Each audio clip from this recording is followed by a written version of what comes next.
This is the beginning of Japan's story. A thread woven through millennia, from stone tools to silver towers, from rice fields to neon avenues. We will follow it slowly, without hurry, step by step, through ages where the seasons never stopped turning. Close your eyes and imagine stepping onto a narrow path of packed earth. The lantern light behind you, dimming, the forest ahead, deepening into shadow. Our story will carry you back, far before emperors or samurai, into the first footprints pressed into this land. Long before the name Japan existed, before castles rose or kimonos rustled in the wind.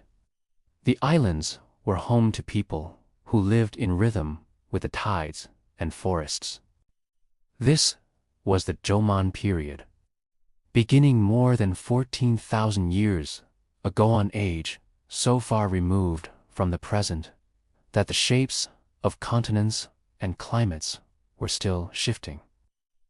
The Jōmon were hunter-gatherers, but unlike many of their counterparts in other parts of the world, they began to settle, building pit dwellings roofed with thatch and ringed by communal spaces.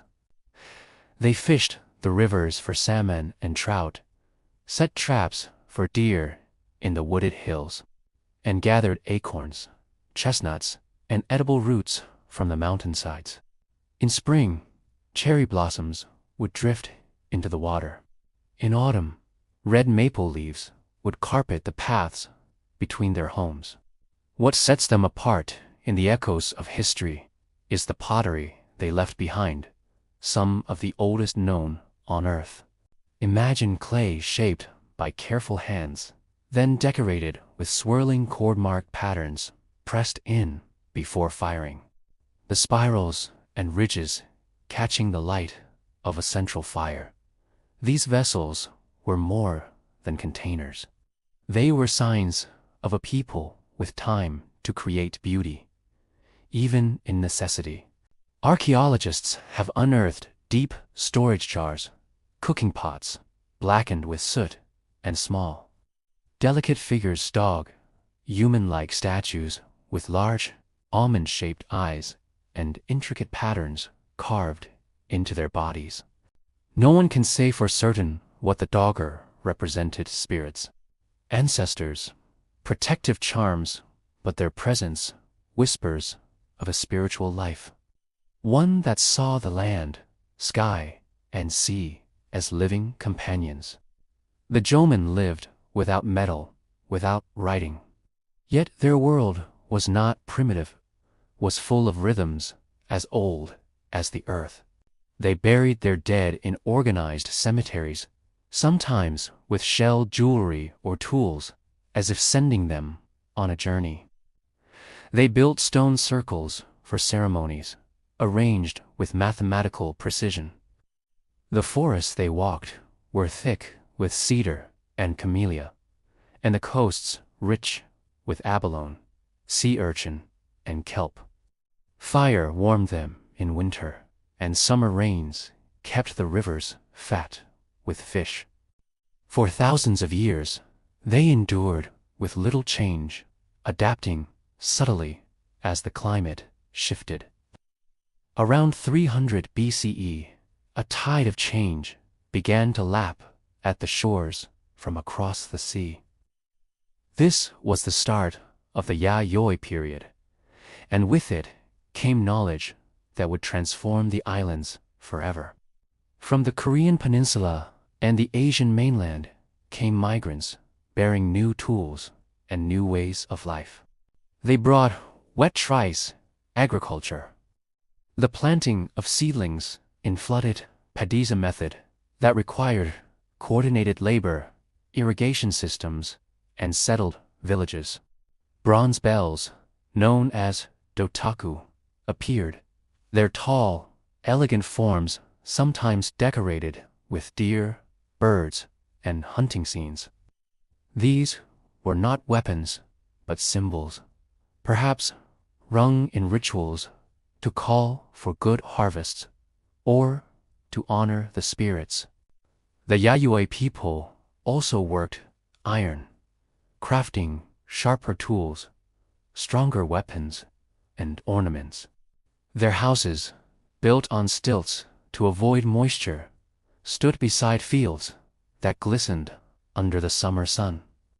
Social divisions began to emerge: chieftains who held more land and power, warriors who protected them, and farmers who worked the paddies. Trade networks expanded, carrying shells from distant islands and stones from faraway quarries.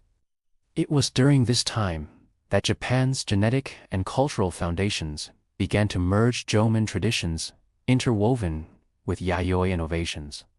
By the 3rd century CE, the islands entered what we now call the Heian Period, named after the massive burial mounds constructed for rulers and elites.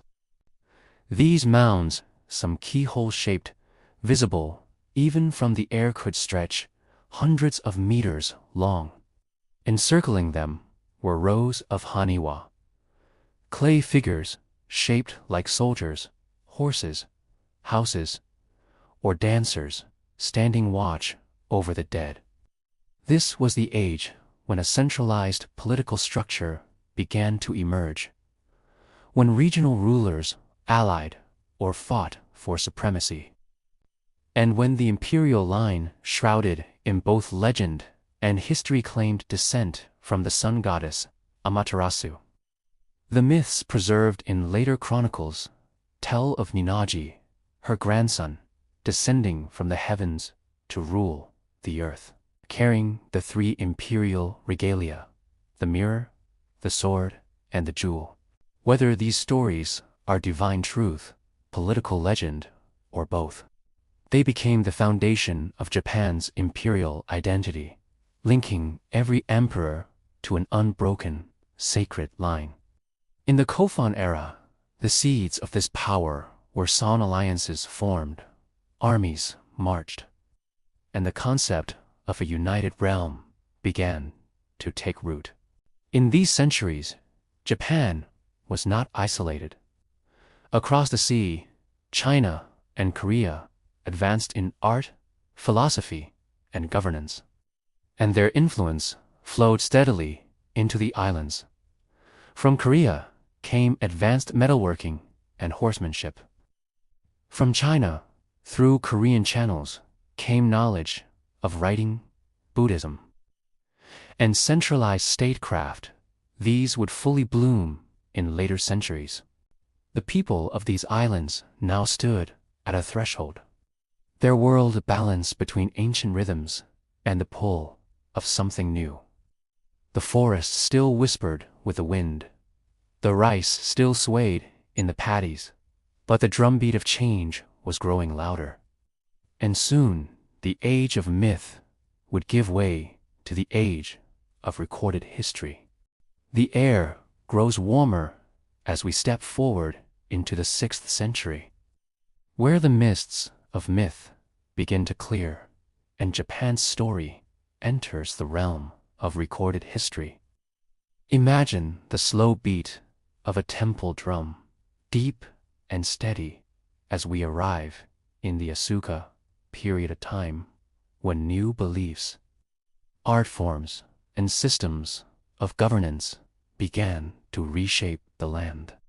The forests are still thick, the rivers still winding, but here and there wooden halls rise above the fields, their eaves curved like the wings of cranes.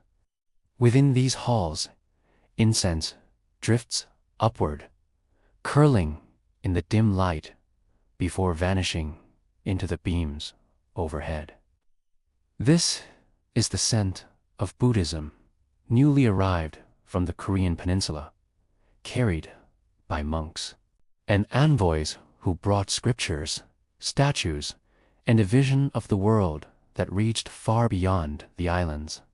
Before this, the native Shinto faith rooted in reverence for kami, The spirits of nature had no written doctrine, no temples in the grand sense. Only shrines of wood and rope set in sacred groves. Now, alongside it, Buddhism offered an ordered path toward enlightenment. Its teachings written in Chinese characters, its rituals conducted before images of the Buddha cast in bronze or carved from camphor wood. The arrival of Buddhism was not without conflict. Noble families split over whether to embrace or resist it. The most powerful among them, the Soga clan, championing its cause, while others feared it would anger the native deities. In the end, the Soga prevailed, and the Asuka court began to transform. Chinese-style government ranks were established, court dress changed, and the capital shifted to planned cities laid out on grids, echoing the great capitals of the Tang dynasty. Prince Shotoku, remembered both as a statesman and a devout Buddhist, emerged as a figure of enduring influence. In the early 600s, he issued the 17-article constitution, not a legal code in the modern sense, but a moral and political guide rooted in Confucian and Buddhist principles. Harmony was its first tenet, respect for authority its second. And beneath it all ran the idea that governance was a moral duty, not merely a matter of power. Envoys traveled to China, returning with knowledge of architecture, medicine, law, and the arts. The construction of Horyuji Temple, still standing today, brought together native carpentry with continental design, its wooden pagoda reaching upward as if to touch the sky. Within, the golden face of the Buddha reflected candlelight, eyes half lowered in eternal calm. Outside, in the fields beyond, the rhythms of rice planting and harvest continued. Peasants bending in the paddies, while oxen pulled wooden plows. By the early 700s, the court moved again, this time to Nara, marking the start of the Nara period. Imagine walking through its wide avenues, the tiled roofs of government halls glinting in the sun, the sound of court officials' wooden clogs striking stone. Nara was modeled after the Tang capital of Changana, city of order and symmetry, with markets, workshops, and temples standing alongside the imperial palace. The great Buddha of Todaiji, cast in bronze and housed in a massive wooden hall, was a marvel not only of devotion but of engineering. It required so much copper that Japan's reserves were nearly exhausted, and its completion was celebrated as a national achievement, symbolizing both the unity and ambition of the realm. But beyond the grandeur of the capital, life in the countryside moved at its own pace. Farmers tended small plots granted to them under the Risuryo system, a code of laws that attempted to register every household and allocate land accordingly. In theory, it promised fairness. In practice, powerful families found ways to gather land into private estates, laying the groundwork for a future feudal order. Buddhist temples, too, amassed wealth and influence, becoming political actors as well as spiritual centers. It was also in this age that Japan's earliest written histories were compiled, the Kojiki and Nihon Shoki, blending myth and fact, tracing the imperial line back to the gods and recording the deeds of early rulers. Poetry flourished, especially in the form of waka. Short, elegant verses capturing the fleeting beauty of the seasons. A courtier might compose a poem about a plum blossom falling into snow, or a lover departing at dawn beneath a pale moon. The Manusbi, an anthology of over 4,000 poems, preserve these voices, their emotions as clear today as when they were first spoken. Yet, the Nara court's power was not absolute. Disease, famine, and political intrigue challenged its stability. Smallpox swept through the islands in the mid-century, claiming lives in every village and even among the nobility. Crop failures brought hunger, and the costs of grand temple projects strained the treasury. The court, wary of the growing influence of Nara's temples, eventually decided to move the capital again to a place far enough to weaken their grip, yet close enough to retain the heart of the nation's culture. By 794, the imperial court relocated to Heian, present-day Kyoto, ushering in a new era, one that would see the flowering of Japanese court culture, the refinement of its aesthetics, and the gradual shift of real power away from the throne. But before we step into that world of painted screens, moonlit banquets, and whispered poetry, the memory of Asuka and Nara remains.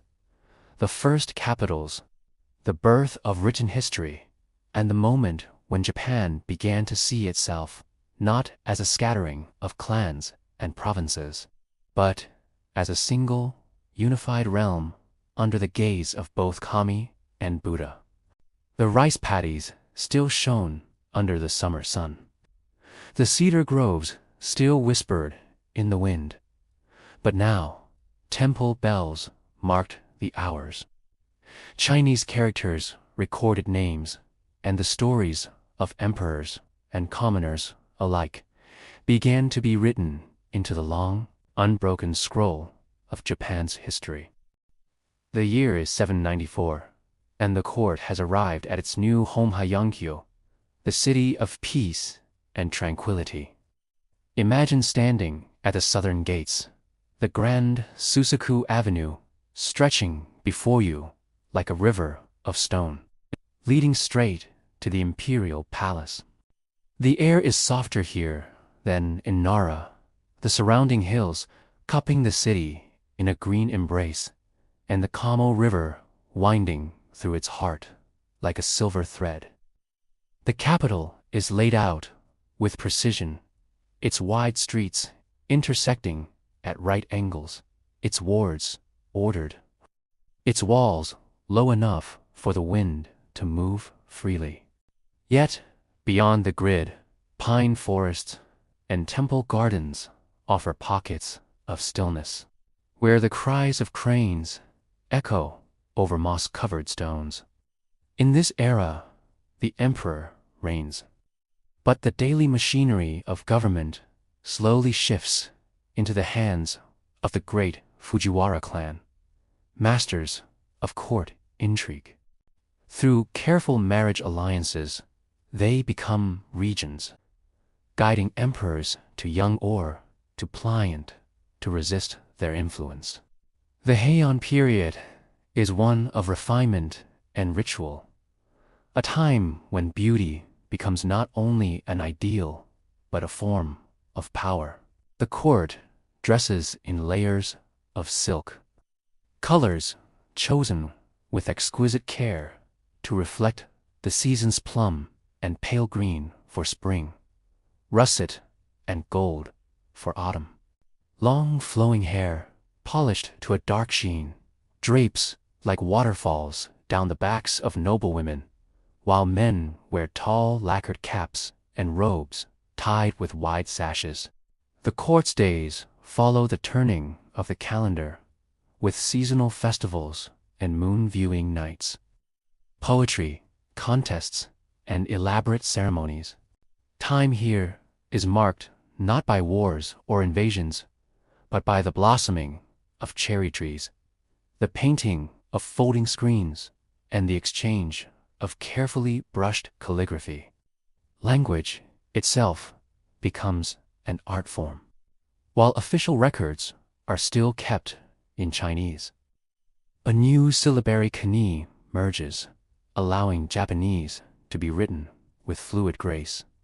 In the quiet chambers of the palace, women of the court compose diaries and tales in this script. Their voice is clear and intimate in a way Chinese formal writing could never allow. It is in this setting that Murasaki Shikibu writes the tale of Genji, often called the world's first novel.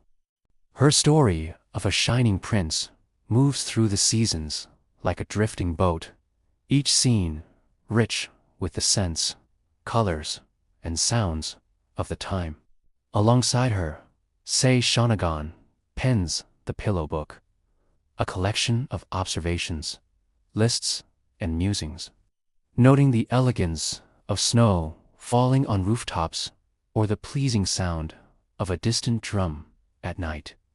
Through their words, we glimpse a court where even the smallest detail, folded letter scented with incense, the way a sleeve brushes the floor can stir deep emotion. But outside the palace gates, life in the countryside remains far from this refined dream. Farmers toil from dawn to dusk, tending rice paddies carved into the slopes, fishing in rivers, or gathering firewood in the forests. Taxes are paid in rice, and as private estates spread across the provinces, the court's direct control over the land begins to weaken. Powerful local families and religious institutions gain autonomy, keeping more of their harvests and maintaining their own armed retainers. It is here, far from the elegance of Heian, that the seeds of a warrior class begin to take root. Buddhism, now firmly embedded in Japanese life, also evolves. New sects such as Tendai and Shingon rise to prominence, emphasizing esoteric rituals, mountain asceticism, and the belief that enlightenment can be reached in this very life. Monasteries become centers not only of learning, but of political influence. Their monks, sometimes armed, their abbots negotiating with court officials as equals. Pilgrims climb to Kiasan and Hyazan, where temples crown the mountains like jewels set in green velvet. Lanterns glow at dusk along temple paths, and the chanting of sutras carries on the wind, mingling with the scent of pine resin and rain. As the centuries pass, the balance of power shifts further. The Fujiwara's dominance wanes as retired emperors, cloistered in temples, but still active in politics, begin to exert their will. Provincial warrior clans, hired to protect estates and suppress banditry, grow in strength. The Taira and Minamoto families, once distant from the delicate intrigues of the capital, rise to prominence through their control of military force. By the late 12th century, the Heian Period's long autumn shadows grow darker. Court life, for all its elegance, is increasingly removed from the realities of the provinces, where armed conflicts flare and alliances are forged in blood rather than ink. Still, in the candlelit rooms of the palace, life continues in its measured rhythm. Poetry is exchanged at moon-viewing parties. Courtiers compose verses about the sound of wind in the pines, and the changing colors of maple leaves are discussed with the same seriousness as matters of state. Yet beyond the capital, the sound of hooves and the clash of swords begins to echo more loudly. The age of the samurai is coming, and with it, a new chapter in Japan's history, one written not in flowing brushstrokes on paper, but in the sharp lines of the blade. Before we step into that age of warriors, the Heian period lingers in the mind as a time when beauty, ritual, and subtlety defined the heights of culture. The scent of plum blossoms, the whisper of silk across tatami. The painted screens depicting mist over mountain valleys, all these remain like fading brushstrokes, delicate but enduring in the great scroll of Japan's story. And as night deepens over Heiankyo, the moonlight catches on the tiled roofs of the palace, casting a quiet glow that will be remembered long after the court's golden age has passed into legend. The year is 1185, and the sea off the coast of Shimonoseki churns under a sky heavy with mist. Here, the Genpei War reaches its decisive moment. On one side stand the Taira, on the other, the Minamoto II warrior clans, whose rivalry has reshaped the political map of Japan. Arrows whistle through the air, striking armor plates with sharp, hollow thuds. Painted banners ripple in the salt wind, each bearing the crest of its clan. By battle's end, the Taira are defeated, their young emperor carried into the waves in a final act of loyalty and despair. The war leaves the Minamoto as undisputed victors, and from their stronghold in Kamakura, they will define a new order for the land. The Kamakura period marks the first time political power moves decisively away from the imperial court in Kyoto. The emperor remains a sacred figure, his lineage unbroken, but true authority now rests with the Shogun, Japan's military ruler, Minamoto no Yoritomo, the first to hold the title. Governs through a network of military governors and stewards stationed throughout the provinces. From their seaside capital, the Minamoto establish a system that blends warrior discipline with the structure of feudal loyalty. Samurai swear allegiance to their lords, who, in turn, serve the shogun, creating a web of obligations bound not by court etiquette, but by the code of martial service. Life in Kamakura is stark compared to the refined elegance of Heianko. Here, the streets are lined with timber buildings. The air smells of sea spray and pine, and the sound of temple bells carries over the hills. The samurai's world is one of readiness and restraint, armor carefully maintained, swords sharpened, horses trained for sudden calls to battle. Yet these warriors are also expected to embody ideals of honor and duty, concepts that will eventually coalesce into the Bushido ethos.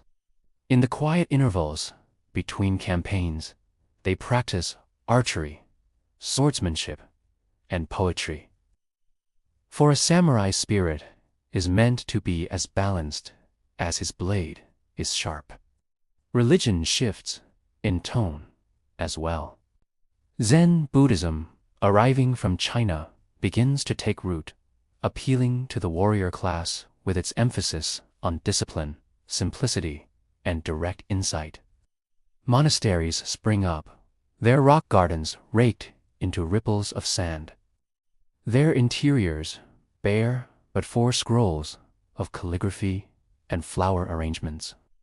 Meditation becomes a practice not only for monks, but for warriors seeking clarity in the chaos of battle and the uncertainties of life. Alongside Zen, the Pure Land sects grow, offering salvation through the chanting of the Buddha's name. A path accessible to commoner and noble alike. The Kamakura shogunate's hold on power is tested in the late 13th century by a force far greater than any clan rivalry, the Mongol invasions. In 1274, and again in 1281, fleets from Kublai Khan's empire appear on Japan's horizon, their ships bristling with warriors from across Asia. Samurai ride to the coasts, engaging in fierce skirmishes, but the true savior comes from the skies, typhoons that scatter and sink much of the Mongol fleet. These storms are remembered as kamikaze, divine winds sent by the gods to protect the islands. While victory bolsters Japan's sense of divine favor, the cost of defense strains the shogunate's resources. Many warriors, expecting rewards for their service, receive little as there is no conquered land to distribute. Discontent simmers. By the early 14th century, the Kamakura regime weakens under internal disputes and the growing ambition of the imperial court. Emperor Godaigo seeks to restore direct imperial rule, sparking the Meiji Restoration, a brief, turbulent attempt to reclaim the court's authority. Yet power soon shifts again, this time to the Ashikaga clan, who will establish their own shogunate in Kyoto. The Kamakura period ends, but it leaves behind a legacy. The rise of the samurai as Japan's ruling class, the establishment of military governance, and a warrior culture that blends the steel of the sword with the stillness of meditation. In the Kamakura streets, merchants sell rice, lacquerware, and simple cloth. Farmers in the countryside live much as they have for centuries, tending rice paddies and seasonal crops, paying their dues to local lords. Children chase each other along dirt paths, and fishermen mend their nets under the watch of seabirds. At night, lamps glow in the windows of samurai homes, casting shadows over armor stands and calligraphy scrolls. The scent of incense lingers, and somewhere, a monk's slow chanting drifts over the rooftops. This era feels closer to the earth, less adorned than Heian's silken courts, yet grounded in a strength that will carry Japan through centuries of upheaval. It is a time when the sword begins to define not only a warrior's profession, but the very fabric of Japan's politics, society, and sense of self. And though the winds of change are always blowing, the memory of Kamakura, the salt air, the crash of waves against the cliffs, the quiet discipline of the samurai remains etched in the national memory, like a crest carved into wood. The year is 1336, and Kyoto's narrow streets once again become the center of power.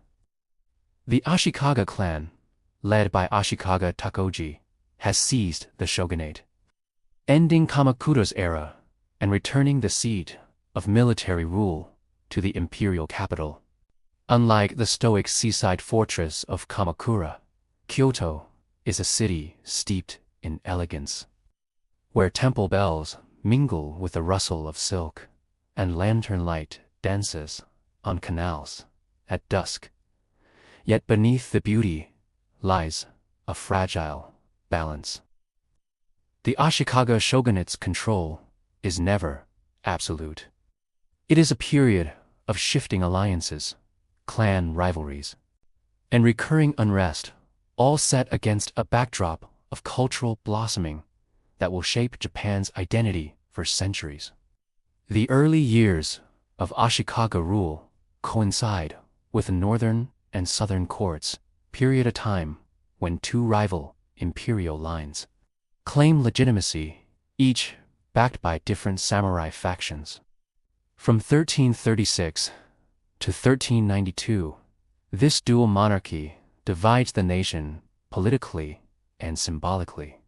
The shogun's authority depends on keeping powerful regional lords, or daimyo, in check, but loyalty is fluid. Battles erupt, truces falter, and while the imperial courts wage their war of legitimacy, the countryside endures raids, shifting borders, and the ever-present demands of war. Yet, amid the political turbulence, Kyoto becomes a crucible for the arts. The Ashikaga shoguns are avid patrons of culture, especially the 8th shogun, Ashikaga Yoshimasa, whose refined tastes will leave an indelible mark on Japanese aesthetics. Zen Buddhism's influence deepens, not only in temple life, but in the architecture, gardens, and arts of the era. Rock gardens, like those at Rionji, distill the landscape into raked gravel and carefully placed stones, inviting contemplation in their simplicity. The Shoin-sukuri architectural style emerges with tatami floors, sliding screens, and alcoves for displaying scrolls and flower arrangement spaces designed for both living and aesthetic appreciation. The tea ceremony, or chanwu, begins to evolve into a codified practice under the influence of Zen discipline. Drinking powdered green tea, introduced from China, becomes not merely a refreshment, but a ritual of harmony, respect, purity, and tranquility.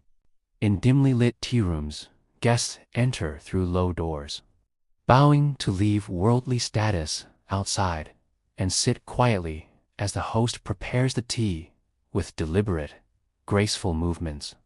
The clink of ceramic against bamboo, the hiss of boiling water, the faint scent of incense, these sensory details become as important as the tea itself. No theater also reaches new heights during the Muromachi period. The stage is bare, but for a painted pine tree, the actors move with slow, deliberate precision, and the chanting voices weave together ancient stories of gods, warriors, and spirits. No's power lies not in spectacle, but in its ability to suspend time, to hold the audience in a shared breath between movement and stillness, supported by the shogunate and the warrior elite. It becomes a refined art form that mirrors the era's blending of martial discipline and artistic sensibility.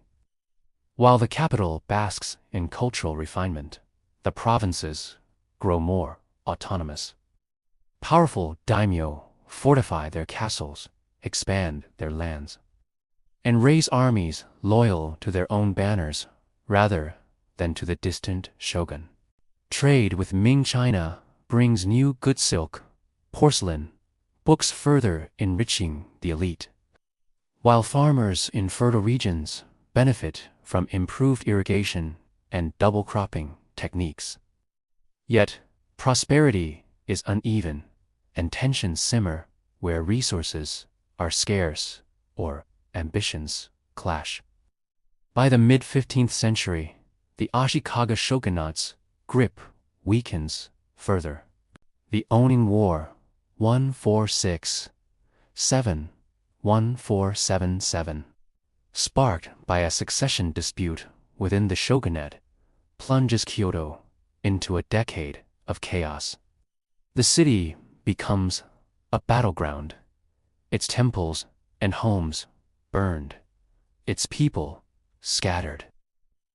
The war ends without a clear victor, but its aftermath is transformative.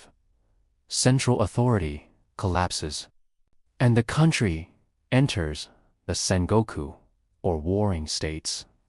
Period, a century-long era when Japan fractures into dozens of competing domains.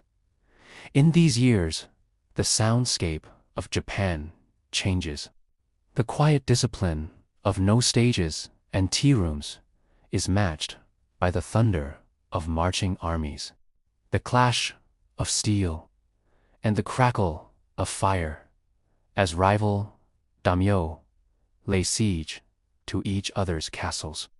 Fortified towns rise, their moats and walls a visible sign of a lord's ambition. Peasants sometimes find themselves conscripted into armies, while others seize the instability to rise as local leaders or even bandits. Yet, culture persists, even in wartime. Warlords like Oda Nobunaga, who will rise in the next century, recognize the value of patronage as a means of displaying power. Zen gardens are still tended, poetry is still composed, and tea masters are invited to counsel leaders on matters of taste and diplomacy. In this way, the Muromachi period and its aftermath weave together the paradox of Japan's history. Moments of refined stillness set against the backdrop of unending motion. Beauty cultivated in the very shadow of conflict. As the 15th century gives way to the 16th, Japan is a patchwork of strongholds, each with its own ambitions, yet bound by a shared cultural fabric shaped in the Muromachi era's temples, theaters, gardens, and tea rooms. Standing as quiet testaments to the belief that art and spirit endure even when the world is in disarray. The 16th century opens with the air thick with the smell of smoke from castle sieges and the clatter of armor echoing across valleys. Japan has no central ruler strong enough to unite its fractured domains. Instead, dozens of daimyo hold sway over their own provinces, each vying for supremacy in an endless contest of strategy, alliances, and betrayal. This Sengoku warring states period transforms the landscape. Wooden fortresses are replaced with stone-walled castles looming over towns that grow up around them to supply armies and serve as centers of trade. Roads are patrolled by armed retainers. Rice fields are taxed to feed soldiers.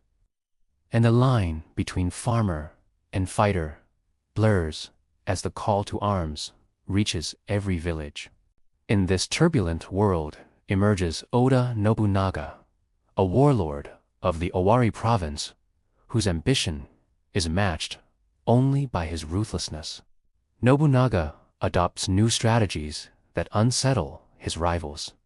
Disciplined infantry formations, calculated use of firearms recently introduced by Portuguese traders in 1543, and an openness to foreign trade and missionaries that brings wealth and exotic goods to his territories. Where other daimyo rely on tradition, Nobunaga uses innovation, breaking the power of entrenched Buddhist warrior monks who resist his authority and welcoming Jesuit missionaries who bring not just Christianity but also Western knowledge in navigation, medicine, and map-making. Nobunaga's rise is meteoric.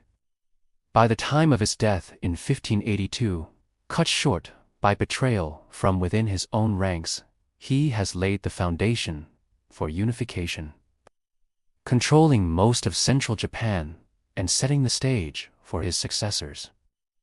The power vacuum he leaves is swiftly filled by Toyotomi Hideyoshi, a man of humble birth, who began as a foot soldier and rose through talent, charisma, and political cunning to become the de facto ruler of Japan. Hideyoshi is both a master tactician and a shrewd politician. He continues Nobunaga's work of unification, using both the sword and marriage alliances to bring the remaining independent domains under his control. Under his rule, the class system hardens. Samurai are separated from farmers, merchants, and artisans, preventing social mobility that might threaten stability. Land surveys and a rigid taxation system ensure a steady flow of resources to the central authority. Yet, Hideyoshi's ambitions extend beyond Japan's shores. In the 1590s, he launches invasions of Korea, aiming ultimately to reach China. These campaigns strain Japan's resources and end in failure, leaving his armies weakened and his dreams of continental conquest unfulfilled. Culturally, the Sengoku and Unification periods are as rich as they are violent. The tea ceremony reaches new heights under the influence of Sen no Rikyū, whose wabi-sabi philosophy values simplicity, imperfection, and natural beauty over ostentation. Rikyū's tea rooms are humble spaces where the power of a warlord is set aside, if only for the length of a ritual, in favor of quiet contemplation. Nobunaga and Hideyoshi both sponsor grand tea gatherings, using them as venues for diplomacy and subtle displays of power. Foreign contact continues to shape Japan. Portuguese traders introduce firearms, new foods like tempura, and novel fabrics, while Jesuit missionaries establish churches and convert tens of thousands, especially in Kyushu. Nagasaki becomes a key port for international exchange, a place where Japanese, Portuguese, Chinese, and even some Africans mingle in the bustling market streets. Yet this openness will not last beyond the next political transition. When Hideyoshi dies in 1598, his young son is too inexperienced to hold the fragile unity together. The struggle for power culminates in the Battle of Sekigahara in 1600, a massive conflict involving tens of thousands of troops on each side. Emerging victorious is Tokugawa Ieyasu, a patient and calculating leader who has weathered decades of shifting alliances and battlefield tests. His victory is decisive. Within 3 years, he is appointed shogun, establishing the Tokugawa shogunate and ushering in over 2.5 centuries of relative peace. The shift from Sengoku chaos to Tokugawa order is profound. The age of constant war fades, replaced by strict social hierarchy, regulated trade, and a centralized government operating from Edo, modern Tokyo. Samurai no longer roam the countryside as independent warriors, but serve their lords in bureaucratic and ceremonial roles. Roads are improved to connect Edo with the provinces, and a system of alternate attendance, sankenkate, requires daimyo to spend alternating years in the capital, keeping potential rebels under the shogun's watch while stimulating the economy through their lavish processions. But in these final years of the 16th century, the memory of Sengoku turbulence still lingers. Villagers recall the banners of passing armies, the sudden sieges that could uproot their lives, and the leaders whose ambitions reshaped the nation. The unification brought by Nobunaga, Hideyoshi, and Ieyasu is not merely a political achievement, it is the hard-won end to a century of uncertainty, a foundation upon which a new ordered Japan will rise. The dawn of the 17th century settles over Japan like a long exhale after generations of battle. The clashing banners of rival daimyo are gone from the roads.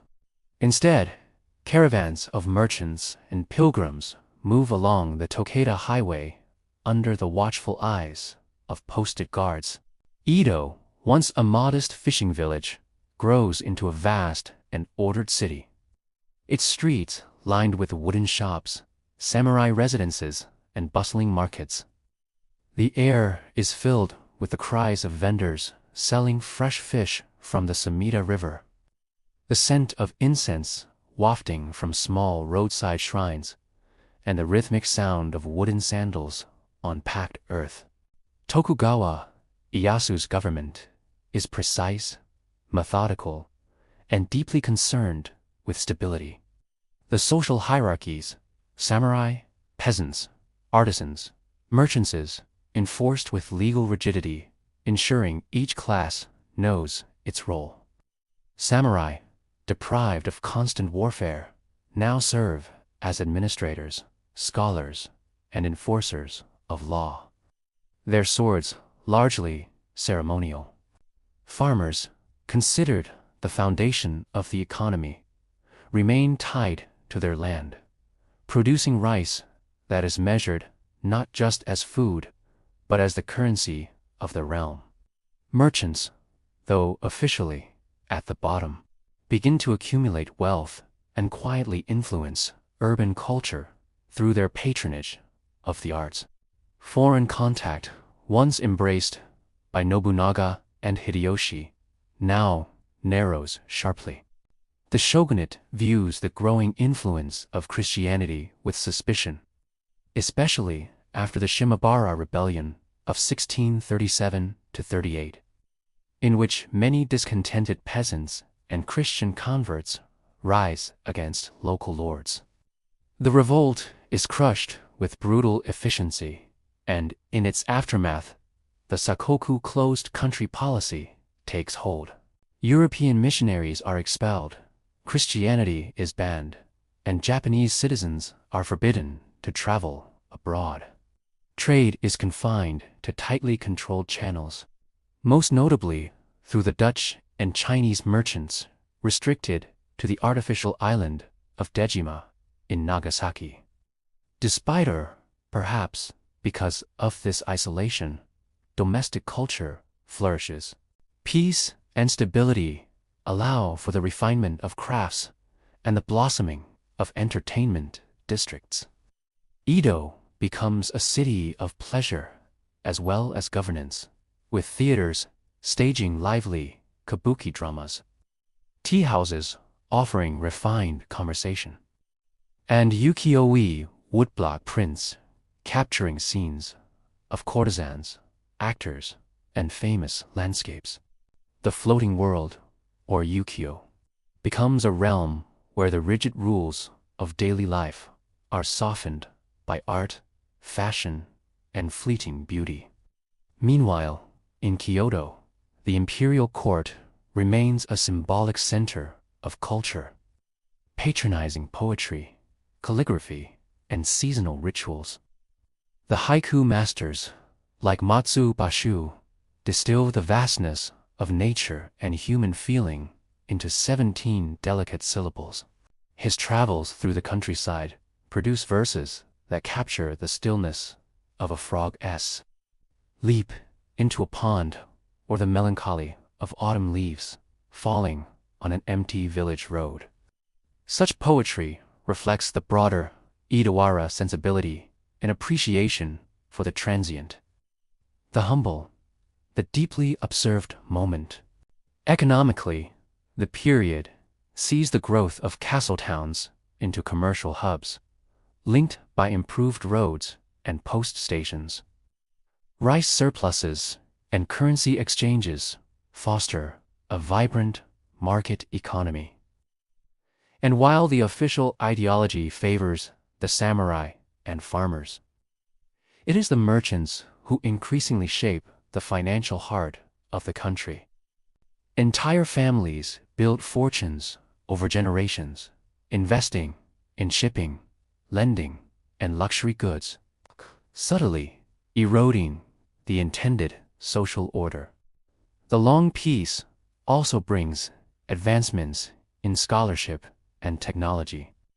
Rangaku, or Dutch learning, emerges as Japanese scholars study imported books and instruments brought by Dutch traders. Through this narrow channel, knowledge of Western medicine, astronomy, and engineering seeps into Japan, blending with traditional Chinese and indigenous science. Physicians perform surgeries with improved techniques. Astronomers map the heavens with greater precision. And craftsmen experiment with glassmaking and clockworks. Yet, beneath this serenity, tensions slowly accumulate. Natural disasters, earthquakes, famines, and fires remind the people of life's fragility. Population pressures strain agricultural production, leading to hardship in rural areas.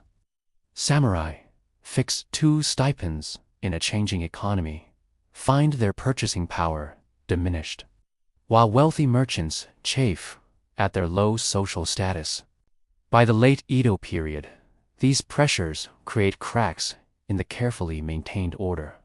Still, for over 2 centuries, the Tokugawa shogunate maintains what few societies in history have achieved: sustained peace across an entire country. Generations grow up knowing no war, and the rhythm of life is dictated by the turning of seasons. The cycle of planting and harvest, and the rituals that mark the passage of time. In temple courtyards, cherry blossoms bloom each spring, their petals drifting like snow. In autumn, the sound of shishiodoshi bamboo water fountains echoes in gardens, counting the quiet hours. This is a Japan turned inward, refining its arts, stabilizing its politics, and shaping a distinct identity that will be both a strength and a challenge when the outside world inevitably knocks at its gates. That knock will come in the mid-19th century, when black-hulled ships arrive on the horizon, and the centuries-old stillness will begin to stir.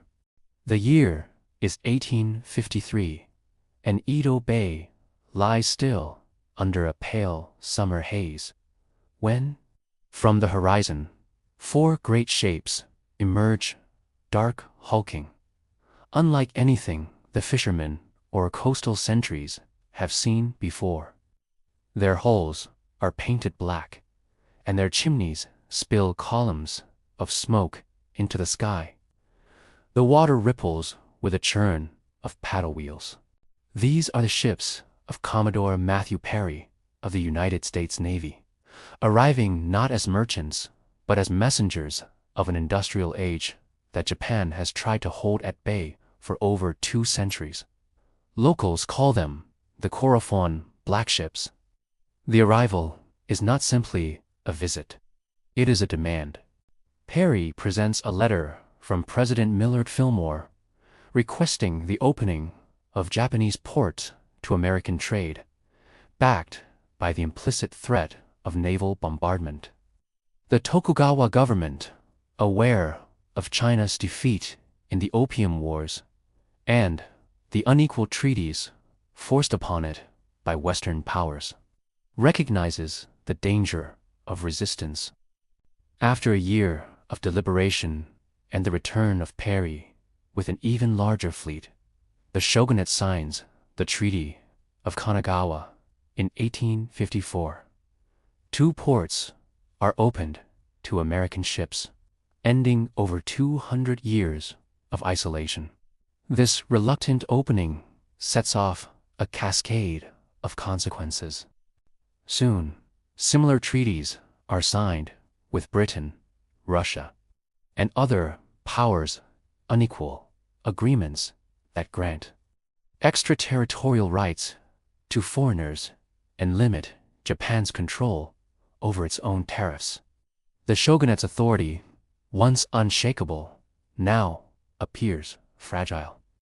Discontent grows among samurai and commoners alike, some calling for greater openness and modernization, others demanding the expulsion of the foreign barbarians.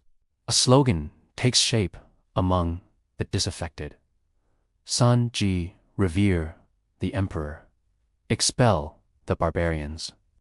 It is a cry both of nationalism and of frustration with the shogunate's perceived weakness.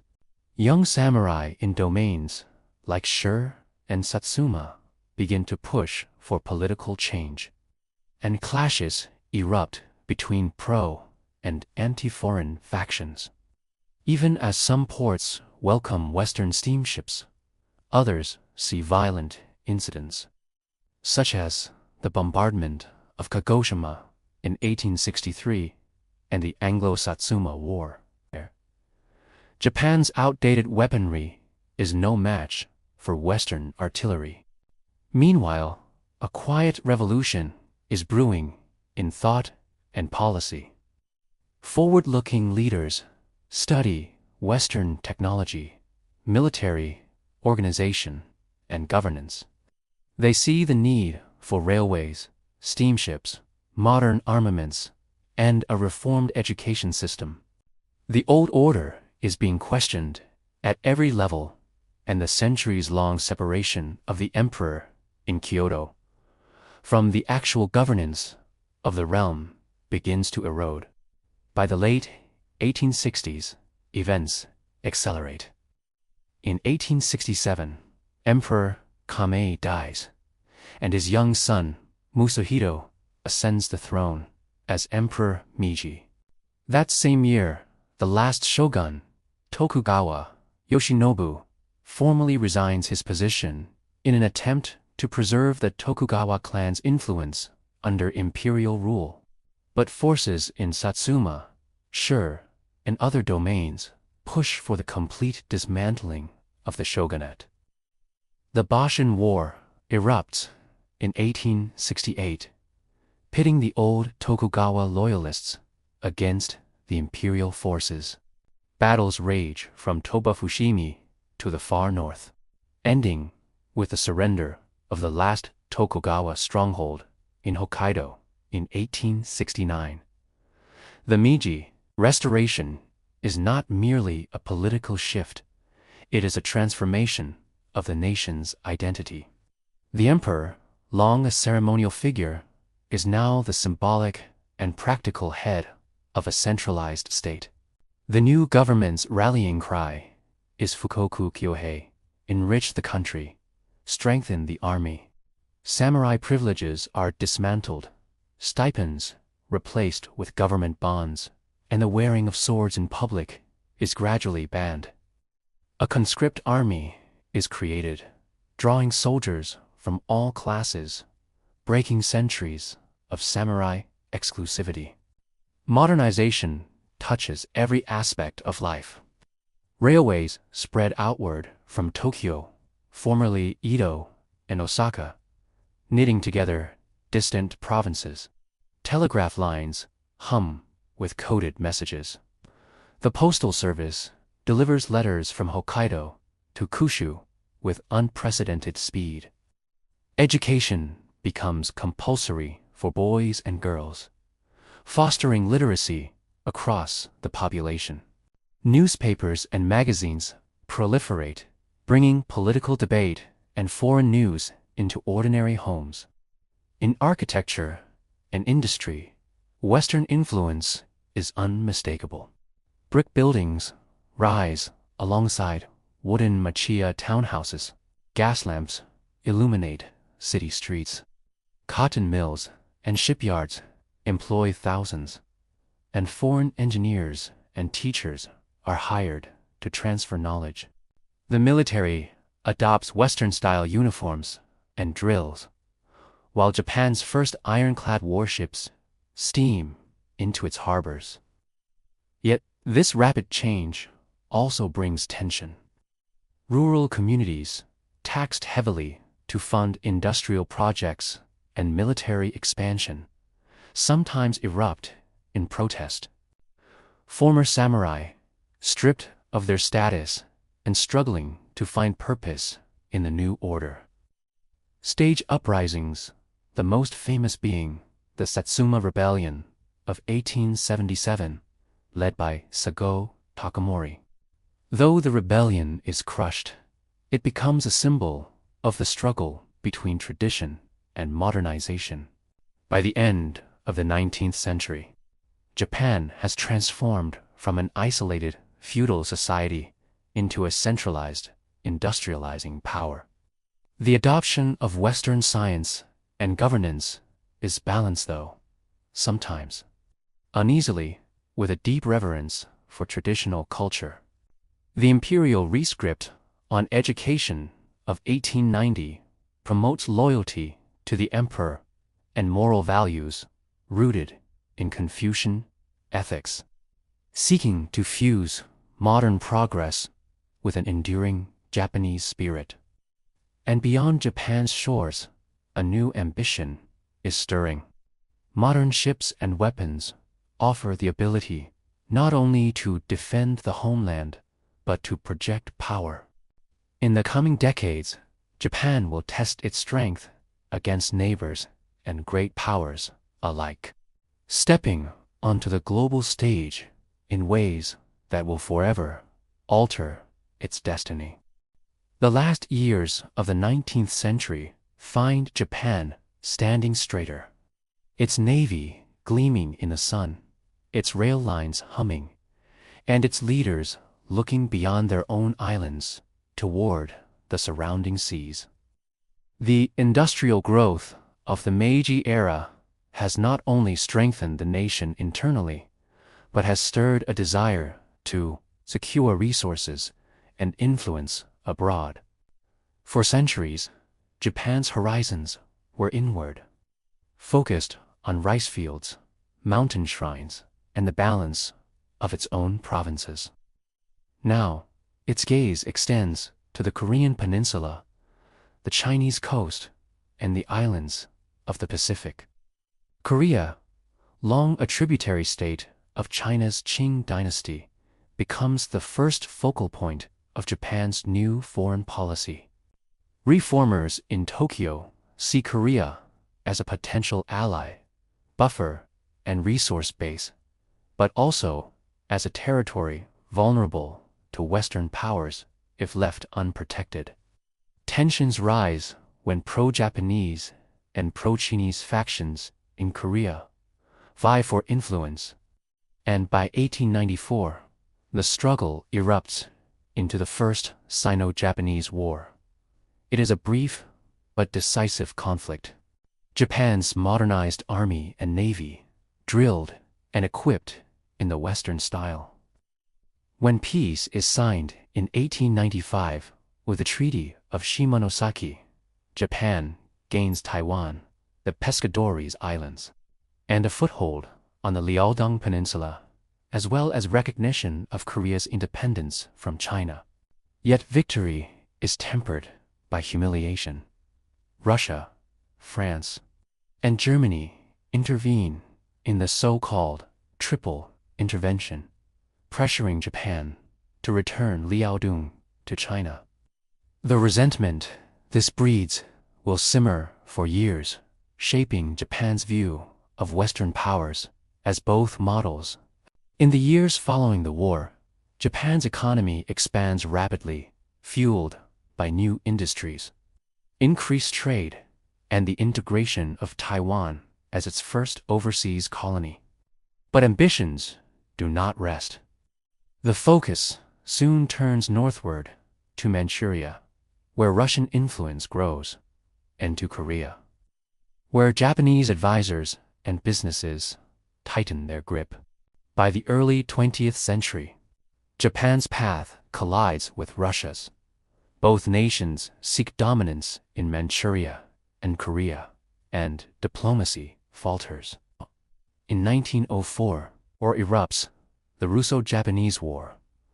The world watches with astonishment as Japan, an Asian nation barely half a century removed from feudal isolation, challenges one of Europe's great empires. The fighting is fierce, from the siege of Port Arthur to the battles of Mukden and Tsushima. At Tsushima, in 1905, Admiral Tug Heihachiro's fleet annihilates the Russian Baltic Fleet in one of the most decisive naval battles in history. The Treaty of Portsmouth, brokered by U.S. President Theodore Roosevelt, ends the war. Japan emerges as the first Asian power in modern times to defeat a European nation in a major war. It gains control over the southern half of Sakhalin Island, leases the Liaodong Peninsula, and secures dominance in Korea, which it formally annexes in 1910.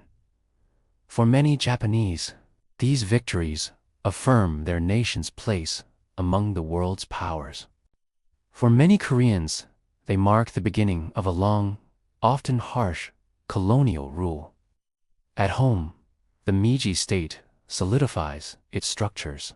The economy grows through heavy industry steel, shipbuilding, textiles, while urban life changes rapidly. Streetcars rattle through Tokyo, department stores open, and public parks host both traditional festivals and Western-style concerts. Yet, rural Japan lags behind, with tenant farmers bearing high rents and living under conditions little improved from previous generations. Culturally, the era is one of hybrid identity. Japanese writers, artists, and thinkers grapple with how to absorb Western science and literature without losing their own traditions.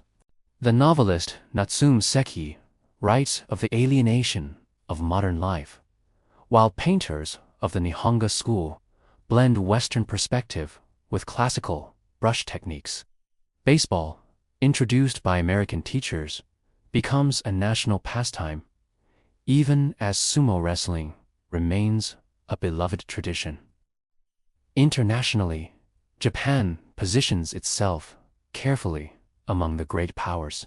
It signs the Anglo-Japanese Alliance in 1902, a rare recognition by Britain of an Asian power as an equal partner. Japan's influence grows in China's treaty ports, and its military keeps pace with technological advancements. When World War I erupts in 1914, Japan joins the Allies, seizing German-held territories in China's Shandong province and islands in the Pacific. Though Japan's role in the war is limited compared to the battles raging in Europe, the post-war settlement at Versailles grants it control over former German colonies in the Pacific north of the equator and recognizes its claims in Shandong. Yet, Japan's ambitions and actions also fuel suspicion among other powers, particularly the United States, setting the stage for future tensions in the Pacific. By the time Emperor Meiji dies in 1912, Japan has undergone a transformation almost without precedent from an isolated, agrarian society to a modern industrial and military power with colonies, alliances, and a place at the global negotiating table. But with modernity comes complexities, social unrest, economic inequalities, and debates over the soul of the nation. The Taisho era, which follows, will see both political liberalization and the stirrings of militarism as Japan navigates a rapidly changing world. Beneath the arc of telegraph wires and the glow of gas lamps, the cherry blossoms still bloom each spring reminding the people of beauty and impermanence amid the tides of history. The death of Emperor Meiji in 1912 marks not just the end of an era, but a subtle shift in Japan's spirit. The new emperor, Taisho, is less physically robust than his father, and political power begins to move more toward elected officials and party cabinets. This Taisho democracy, as later historians call it, opens the political landscape, at least for a time. Political parties gain influence. Universal male suffrage is introduced in 1925. And newspapers and magazines hum with debate. In cities, fill with students discussing socialism, women's rights, and modern art, the air feels, for a moment, lighter. Yet beneath this liberal surface lies the unease of an industrializing nation.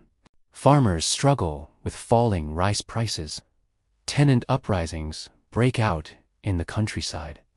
And factory workers, many of them young women in textile mills, near long hours for low pay.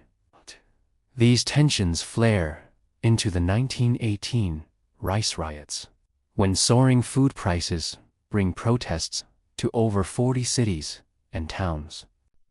The government responds with both concessions and crackdowns, revealing a fault line between the promise of democracy and the habits of authoritarian rule.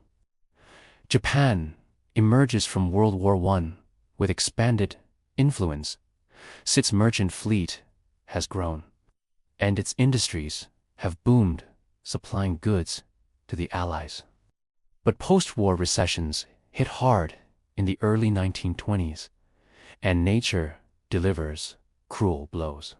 In 1923, the Great Kanto earthquake devastates Tokyo and Yokohama, killing over 100,000 people and leaving millions homeless.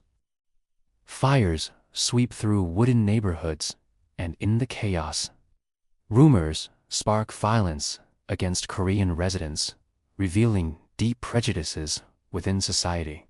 Rebuilding the capital becomes a national project, with modern, steel-framed buildings and wider streets symbolizing resilience, yet also modernization at a cost. On the international stage, the 1920s see Japan participating in efforts to manage global naval power. At the Washington Naval Conference of 1920-1922, Japan accepts limits on its battleship tonnage, placing it in a calculated second place behind the US and Britain, while intended to maintain peace. These restrictions foster a sense among some military leaders that Japan is being contained and denied equal standing.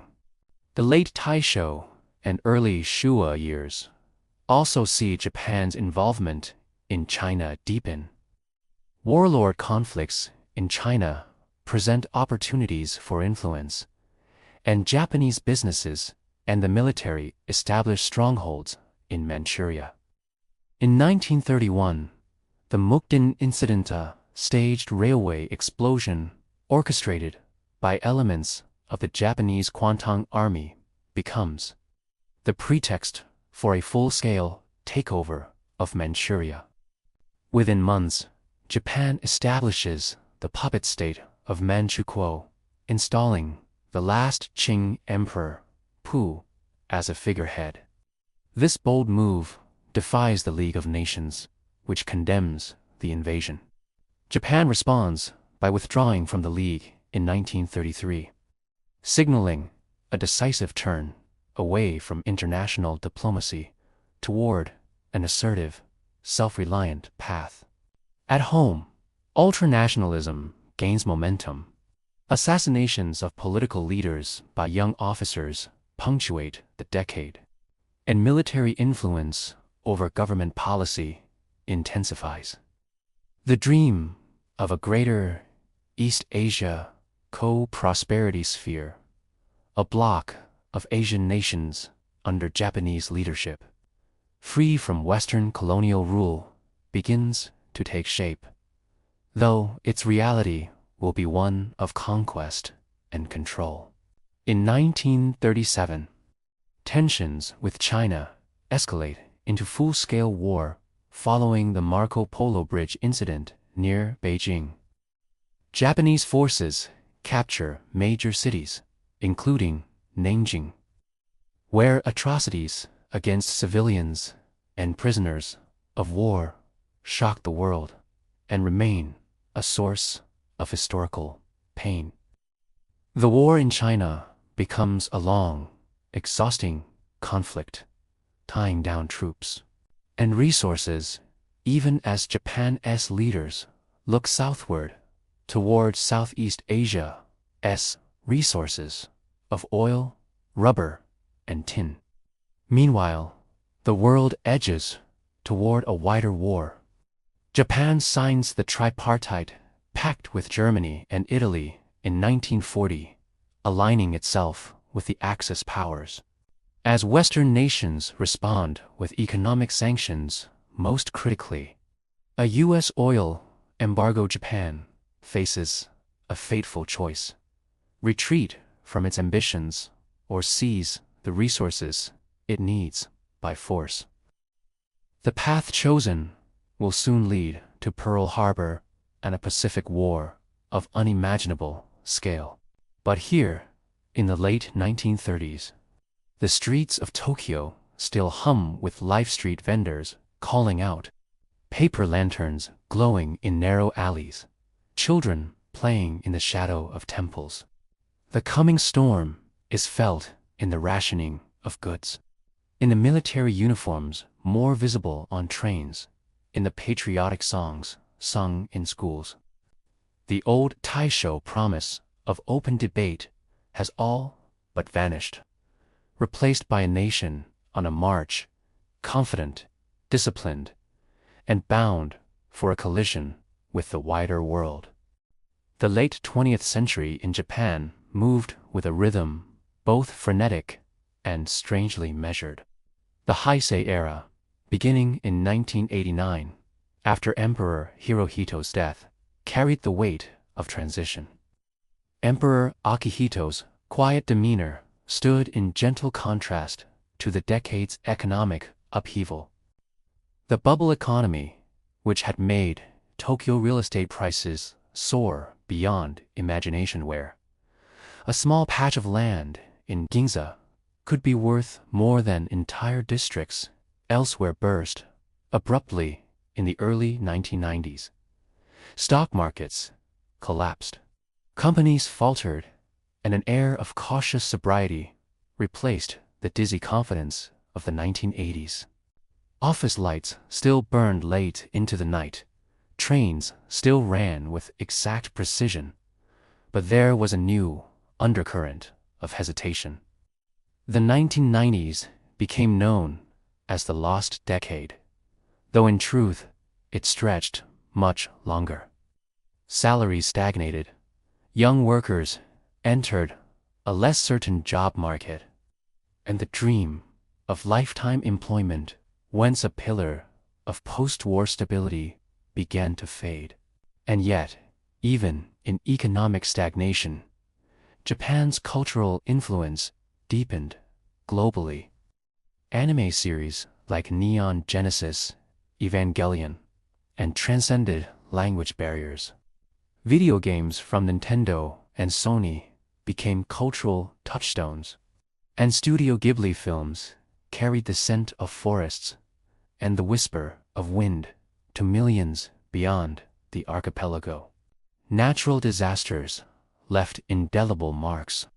In January 1995, the Great Hanshin earthquake struck Kobe, collapsing highways like toy tracks and leaving thousands dead. The footage tilted buildings, fires raging under winter skies shook the nation's sense of preparedness. That same year, the Tokyo subway sarin gas attack by the Shinrikyo cult added another kind of fear. The unsettling realization that danger could emerge from within. Cloaked in ordinary clothing, striking without warning in the quiet monotony of a morning commute, Japan responded with resilience, rebuilding, tightening security, and yet holding to its deep cultural preference for harmony and order. The new millennium brought another disaster that tested the national spirit. The triple catastrophe of March 11, 2011.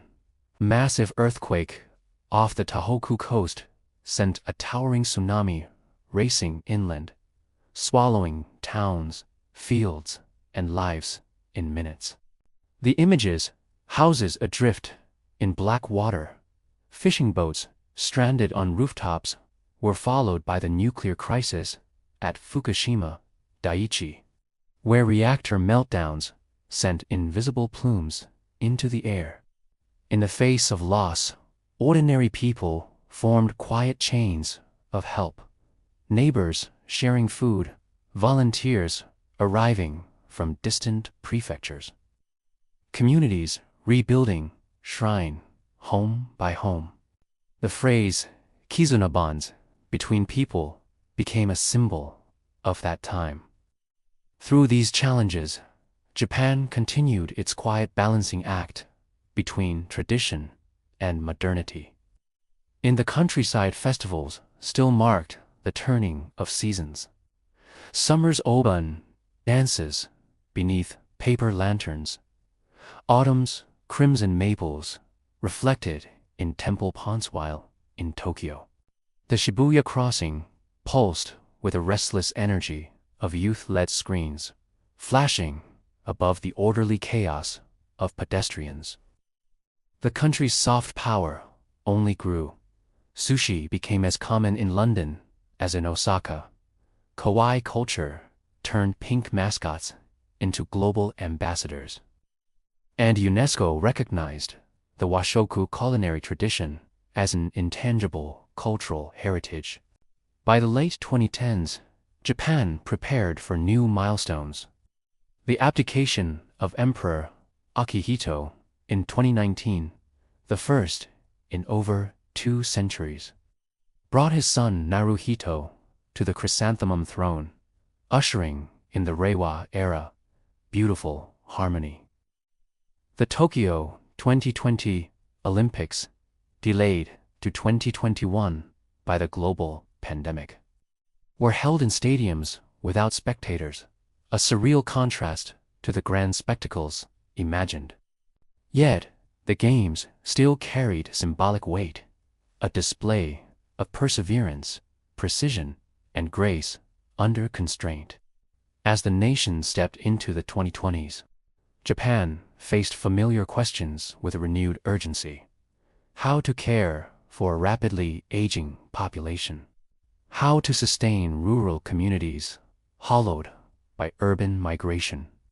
How to reconcile a love of innovation with a reverence for the old? And still, the cherry blossoms bloomed each spring, just as they had for a century, silent, fragile, and timeless, falling in pink. Drifts over city sidewalks and temple courtyards, reminding all who walked beneath them that beauty often lives in moments, not monuments. The early 2020s in Japan unfolded under the long shadow of the pandemic, a period where the country's deep-rooted culture of courtesy and discipline found new expression in masked faces, quiet streets, and an almost ritualized care in daily life. Commuters stood a little further apart on platforms. Shopkeepers bowed behind plexiglass, and the familiar hum of izakaya laughter dimmed to a murmur. Yet even in that pause, Japan's cultural rhythm persisted. Department stores still wrapped purchases with practiced precision. Seasonal sweets still appeared like clockwork in confectionery windows, and the bullet trains still arrived within seconds of schedule. The pandemic years also accelerated changes. Long in motion remote work found its place in a society where office culture had once been sacred. Cashless payments gained broader acceptance in a country still fond of coins. And rural prefectures saw newcomers fleeing the dense pulse of Tokyo for the quieter promise of countryside life. Political stability remained a hallmark, though leadership shifts brought subtle changes in tone. Prime Minister Yoshihide Suga's brief tenure after Shinzo Abe's resignation in 2020 was followed by Fumio Kishida, whose calm, measured style sought to navigate inflation pressures, regional security concerns, and the complex relationship with neighbors like China and South Korea. Japan's role in global diplomacy quietly expanded, hosting high-level summits, contributing disaster relief abroad, and reaffirming alliances in the face of rising geopolitical tensions in East Asia. Defense policies edged toward greater readiness, not through loud declarations, but in the understated, deliberate manner characteristic of Japan's post-war posture.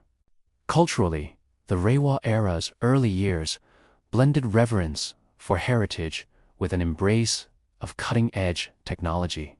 Kyoto's temples began using drone surveys to monitor ancient roofs. Robotics companies showcased androids capable of delivering both tea and conversation. And virtual reality artists recreated Edo Period streets in immersive detail. At the same time, the arts continued to thrive in forms centuries old. No stages echoed with the same haunting chants. Kabuki houses drew crowds 2 stories older than the shogunate, and sumo tournaments, briefly disrupted by empty arenas, once again filled with fans clapping softly in unison. Environmental consciousness deepened as the effects of climate change became more tangible. Typhoons struck with greater force, summers brought longer and more oppressive heat, and cherry blossoms in Tokyo began blooming earlier than records once predicted. In response, architects experimented with greener urban designs, blending vertical gardens into high-rises, while small towns promoted traditional Satoyama farming practices as both ecological preservation and cultural revival.